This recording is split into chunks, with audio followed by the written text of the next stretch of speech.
दोस्तों सब्सक्राइब करें और इस बेल आइकन को दबाएं और पाएं वीडियो सबसे पहले। मैं भारत को भारतीयता की मान्यता के आधार पर फिर से खड़ा करना चाहता हूं, उस काम में लगा हूं। और हमारे यहाँ किस तरह का सिस्टम रहा होगा। अभी तो आप पहले तो ये मानते थे, मेरे जैसे लोग जो आधुनिक शिक्षा में से पढ़कर निकले हैं, कि ये जो रामचरितमानस है या राम की कथा है ये सब कल्पना है। और हमारे देश में ये जो वामपंथी लोग हैं ना, लेफ्टिस्ट, वो बहुत चिल्लाते हैं इसमें क्या धरा है, ये तो सब कपोल कल्पना है। लेकिन अभी उन्हीं के मालिकों ने, यूरोप और अमेरिका के बड़े वैज्ञानिकों ने जो नासा में काम करते हैं, उन्होंने सिद्ध किया है कि ये सब सत्य है। आपको मालूम है, थोड़े दिन पहले नासा ने कुछ फोटोग्राफ्स रिलीज किए और वो फोटोग्राफ्स भारत के भगवान श्री राम के बनाए हुए समुद्र सेतु के बारे में हैं। मेरे पास भी वो आए हैं। मेरा एक दोस्त नासा में काम करता है, उसने कहा मैं तुम्हें भी भेजता हूं। बहुत सुंदर फोटोग्राफ्स हैं, सैटेलाइट से उतारे गए हैं, कैमरे से नहीं। और उन फोटोग्राफ से पता चलता है कि आज से इतने लाख वर्ष पहले श्री राम जी ने लंका जाने के लिए पुल बनाया था। वो पुल आज भी सुरक्षित है। बस इतना ही अंतर है कि पहले वो समुद्र के ऊपर था, अब समुद्र में नीचे है। नीचे कैसे चला गया? हो सकता है पिछले कुछ लाख वर्षों में 2-4 हजार बार सुनामी आ गया हो, और सुनामी आता है तो मंजिलों मंजिलों बिल्डिंग डूब जाती हैं, तो ये पुल भी डूब गया हो। लेकिन डूबने के बाद भी वो टूटा नहीं है, सुरक्षित है। और फोटोग्राफ्स बताते हैं और वो साफ दिख रहा है। मेरे पास दुर्भाग्य है कि एलसीडी प्रोजेक्टर नहीं आपको दिखाता, मेरे लैपटॉप में ये सभी फोटोग्राफ्स हैं।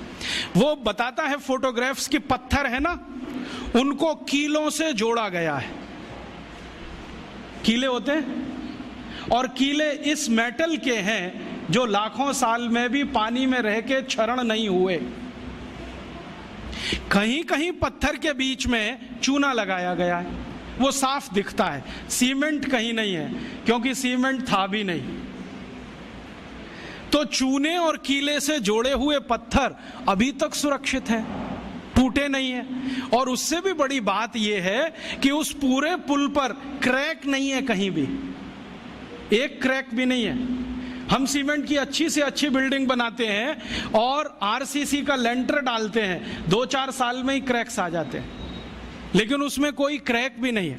और उसकी एक और बड़ी विशेषता है कि वो पुल जो है ना, जेड शेप में है पूरा।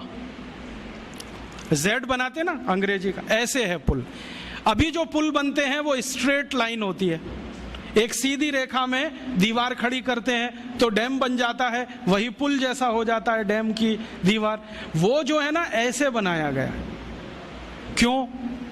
शायद इसलिए कि समुद्र के पानी का प्रेशर बहुत होता हो, तो उस प्रेशर को इक्वली डिस्ट्रीब्यूट करना हो तो ये शेप सबसे अच्छा है, क्योंकि इसमें कई दीवार आ जाएंगी, हर दीवार पर प्रेशर डिस्ट्रीब्यूट हो जाएगा तो उसकी लाइफ बढ़ जाएगी। इतनी अकल हिंदुस्तान के लोगों को आज से 8-8.5 लाख साल पहले थी। और जानते हैं इस पुल का डिजाइनर कौन? नल और नील, माने the great great construction engineer.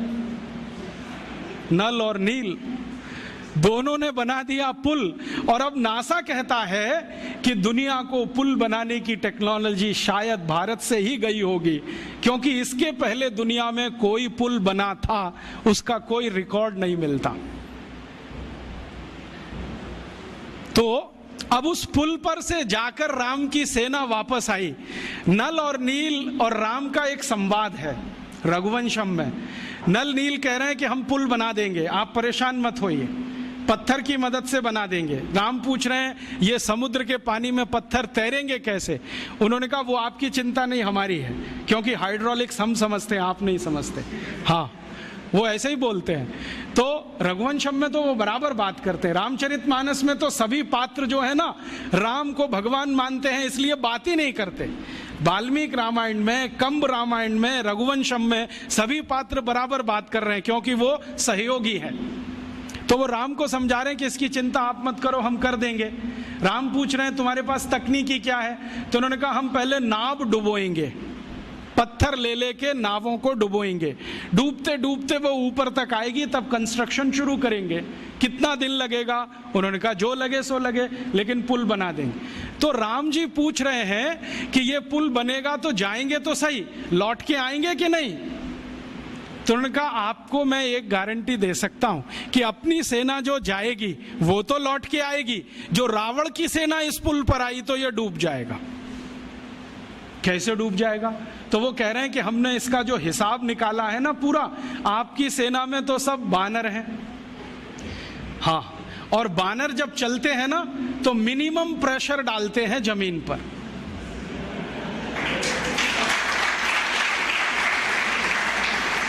आपने देखा है ना, उनके पंजे भगवान ने कुछ ऐसे बनाए हैं कि उनका जमीन पर पंजे का टिकना बहुत कम दबाव डालता है, और वो ऐसे अद्भुत ऊर्जा के मालिक हैं सब बानर कि जैसे ही पंजा टिका तुरंत जंप कर देते हैं, और वो कंटिन्यू जंप कर सकते हैं, 1 किलोमीटर तक कर सकते हैं, 2 किलोमीटर तक कर सकते हैं। तो नल नील कह रहे हैं कि हमने पुल का डिजाइन ऐसा रखा है कि ये बानर जंप करके तो निकल जाएंगे सबके सब, जो रावण की सेना आई तो ये डूब जाएगा, क्योंकि रावण की सेना में सब राक्षस हैं, राक्षस शरीर में भारी हैं, भारी होने के साथ दबाव ज्यादा डालते हैं, तो ये पुल टूट जाएगा, वो मर जाएंगे। इसलिए युद्ध में हम विजयी होंगे, हारने का चांस नहीं है। इस क्वालिटी की चीजें हैं।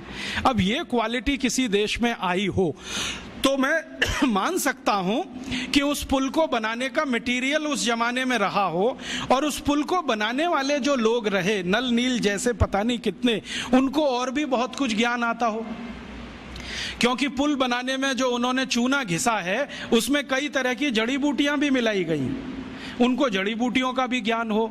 तो इससे यह सिद्ध होता है कि उस जमाने का कंस्ट्रक्शन इंजीनियर जड़ी बूटियों का भी ज्ञाता होता होगा, हो सकता है आयुर्वेद भी उसको आता होगा। और राम की सेना में तो वैद्य सुषेण तो मुख्य वैद्य हैं, लेकिन राम जी की सेना में तो थोड़ी बहुत वैद्य की सब कर लेते, सीता जी भी कर लेती, उनको भी जड़ी बूटियों का ज्ञान, लक्ष्मण भी कर लेते हैं, राम खुद सीख गए हैं बहुत कुछ।